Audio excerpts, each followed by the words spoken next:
Hello बच्चा लोग, good morning. मैं सबिया स्वागत करती हूँ आपका प्लूटस आईएएस के इतिहास को जानो श्रृंखला में एक नए इतिहास, एक रोचक तथ्य के साथ। आप जल्दी से हमारे चैनल को लाइक और सब्सक्राइब कर लीजिए ताकि आने वाली खबरों की सूचना आपको सबसे पहले मिले और आपकी तैयारी और बेहतर हो सके। ठीक है, तो आज का जो टॉपिक है उस टॉपिक का नाम है कोहिनूर का इतिहास, है ना। कोहिनूर का इतिहास तो बहुत ही शानदार और जानदार रहा, इवन प्राचीन क्या आदिकाल से जुड़ा रहा। जैसा कि मैं आपको बताना चाहूंगी कि कोहिनूर का जो इतिहास है ना, उसको बोला जाता है कि ये कोहिनूर जो था एक मणि के तौर पे महाभारत में भी इसका उल्लेख मिलता है कि एक मणि हुआ करता था जो भगवान कृष्ण अपने पास रखते थे। और वो मणि क्या था, बोला जाता है कि जो है, जब भगवान कृष्ण के उन्होंने जब पृथ्वी से त्याग लिया तो उन्होंने उस मणि को छोड़ दिया और वो जाकर के फिर बाद में मिला। वही जगन्नाथपुरी के इसमें भी है, ऐसे कुछ करके उसके बारे में आदिकाल से संबंधित। ठीक है, उसके बाद से अगर हम लोग बात करें कि प्राचीन इतिहास में, तो इसका जो खोज और उत्खनन शुरू हुआ वो कहाँ हुआ, तो वो बोला जाता है काकतीय वंश के शासक के समय में इसकी शुरुआत हुई।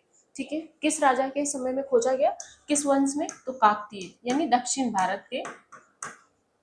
ठीक है, काकतीय वंश था दक्षिण भारत का। अगर हम भारत के मैप को लोकेट करें, ठीक है,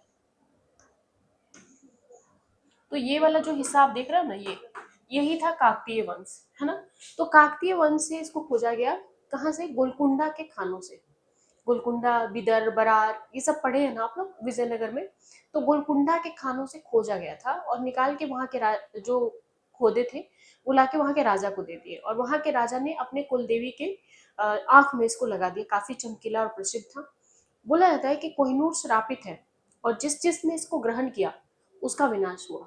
फिर बाद में कोहिनूर को लेकर के बहुत सारी पूजा पाठ हुई, भविष्यवाणी हुई, तो ये पता चला कि कोहिनूर श्रापित है और इसे कोई अगर मेल धारण करता है यानी पुरुष धारण करता है तो उस वंश का विनाश होगा, और अगर कोई महिला धारण करती है तो वो वंश परिफुल्लित होगा यानी और ऊपर तक जाएगा।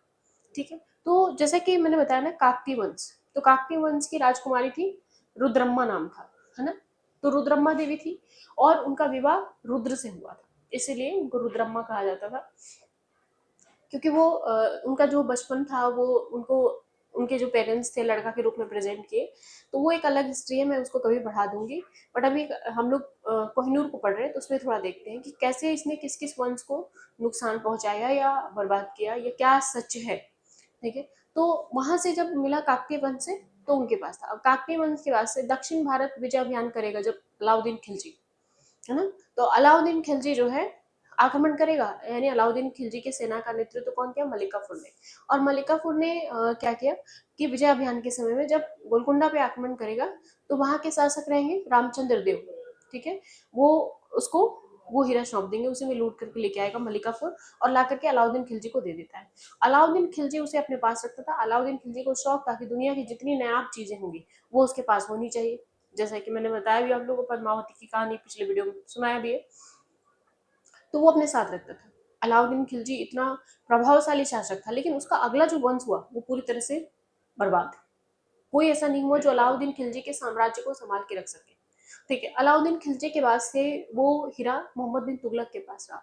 फिर उसके बाद से वो हीरा धीरे धीरे ऐसे ही आगे जाता रहा। जब बाबर भारत पे आक्रमण करेगा पानीपत के युद्ध के समय 1526 में, पानीपत का पहला युद्ध कब हुआ, 1526 में, है ना।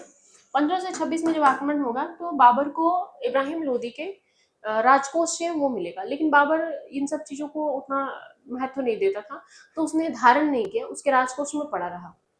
बाबर भी 4 साल में ही खत्म हो गया। बोला जाता है कि हुमायूं इसे अपने बाजू में पहना करता था। बाजू मतलब यहाँ पे पहनता था। तो हुमायूं का भी देखा आपने कि दिन पनाह नमक लाइब्रेरियों से गिरने के कारण उसकी मौत हो गई। फिर हुमायूं के बाद से अकबर के राजकोष में पड़ा रहता था।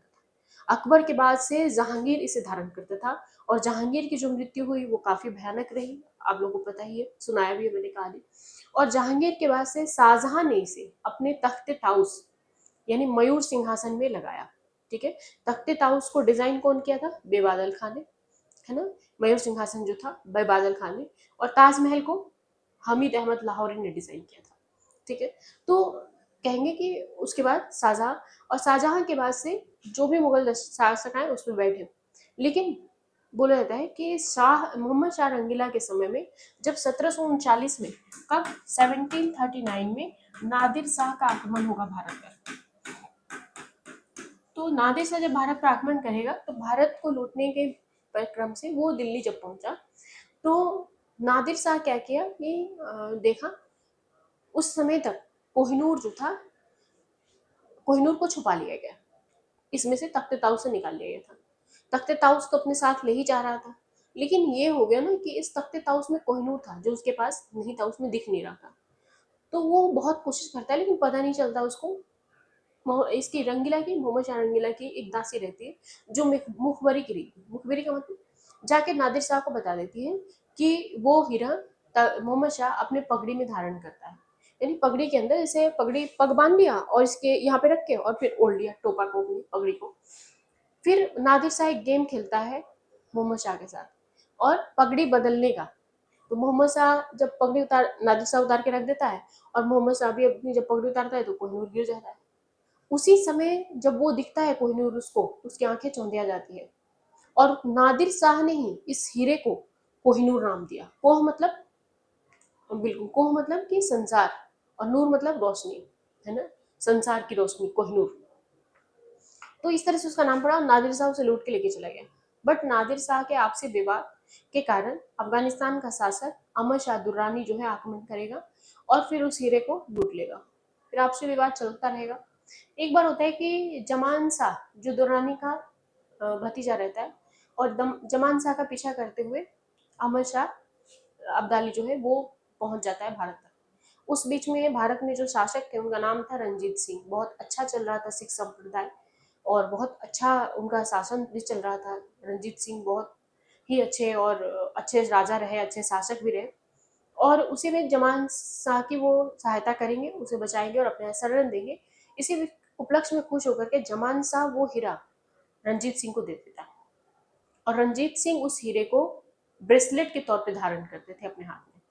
रंजीत सिंह भी खत्म हो गए और रंजीत सिंह के पूरे वंश का विनाश हो गया। जब 1856 के आसपास बोला जाता है कि अधिग्रहण हुआ और उसके बाद से रंजीत सिंह के मरने के बाद उनके जो भी वंशज हुए, सबसे लास्ट जो राजा रहे सिख संप्रदाय के वो थे दलीप सिंह, जो कि बिल्कुल छोटे थे।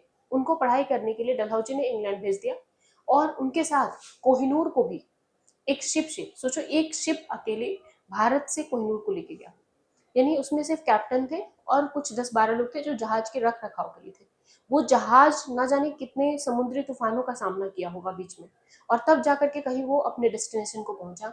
बीच में जहाज में कालरा भी फैल गया। कालरा उस समय की कोविड थी, बड़ी महामारी थी, भयानक बीमारी हुआ करती थी। तो उसके बाद से वो जहाज जब पहुंचा वहां पे और उसके बाद से वो जहाज को वो कोहिनूर को ले आके महारानी विक्टोरिया को दे दिया गया। विक्टोरिया उस हीरे को धारण नहीं करती थी, ठीक है, उस हीरो को वैसे ही रखा गया था। दलीप सिंह जब पढ़ाई करके और एक बार जब उनकी पढ़ाई कंप्लीट हो जाती है और वो भारत आने से पहले महारानी विक्टोरिया से मिलते हैं, क्योंकि महारानी विक्टोरिया को वो अपनी माँ समझते थे। उन्हें नहीं पता था कि ब्रिटिश गवर्नमेंट भारतीयों के साथ क्या कर रही है। तो वो जाते हैं मिलने के लिए महारानी विक्टोरिया से और जब उनसे मिलते हैं तो महारानी विक्टोरिया बोलती हैं कि एक बैग वहाँ पे रखा हुआ है, तुम लेकर के आओ। वो लेकर के आते हैं और फिर से जब खोलती है तो देती है कि ये तुम्हारी अमानत है और तुम इसे ले जाओ, इस पर तुम्हारा हक है। तो राजा दलीप सिंह बोलते हैं कि मैं इसे आपको भेंट कर रहा हूँ ताकि आप इसे पहन सको और आप मेरी माँ है और मैं इसको आपको सौंप रहा हूँ। उसके बाद तब जाकर के महारानी विक्टोरिया ने उसे उस हीरे को जो है अपने मुकुट में लगवाया और उसे धारण करना शुरू किया। ठीक है, तो ये हुआ और उसके बाद से लंदन में उसकी प्रदर्शनी भी हर साल लगती है। बल्कि हाँ, इस साल यानी 2025 में या 24 में दोनों टाइम नहीं लगाई गई है, क्योंकि ब्रिटेन सरकार का कहना है कि भारत की भावनाएं आहत होती हैं। जब तक ये सिद्ध नहीं हो जाता कि ये हीरा किसका है तब तक ये हम किसी को नहीं देंगे। अब देखते हैं कि कोहिनूर भारत वापस आता है या नहीं। अगर आएगा तो मैं करंट के साथ या अगले वीडियो में आपको बताऊंगी ही, क्योंकि कई लोगों ने दावा किया, ईरान ने भी दावा किया, हुमायूं जब ईरान जाएगा तो उसके साथ क्या रहेगा, तो ईरान भी किया, अफगानिस्तान भी किया और भारत भी किया, पाकिस्तान भी कहता है कि मेरा है। तो अब देखते हैं कि कोहिनूर किसका, एक्चुअल में भारत से ही है कोहिनूर। तो ये कोहिनूर का इतिहास है। इसलिए बोले थे कि जितने भी, अब जैसे ब्रिटेन के जो राजघराने आज भी बहुत दिनों से 5-6 साल से उस मुकुट को कोई धारण नहीं कर रहा है, क्योंकि ब्रिटेन के घराने में कोई लड़की नहीं थी। 3 साल पहले 2023 में एक बच्ची का जन्म हुआ ब्रिटेन के घराने में, जो अगली महारानी हुई, 17वीं महारानी के रूप में। तो ये हुआ कि ये उस मुकुट को धारण करेगी जब बड़ी हो जाएगी। तो कोई मेल नहीं धारण करता है आज भी। तो ये कोहिनूर का इतिहास था बच्चा लोग।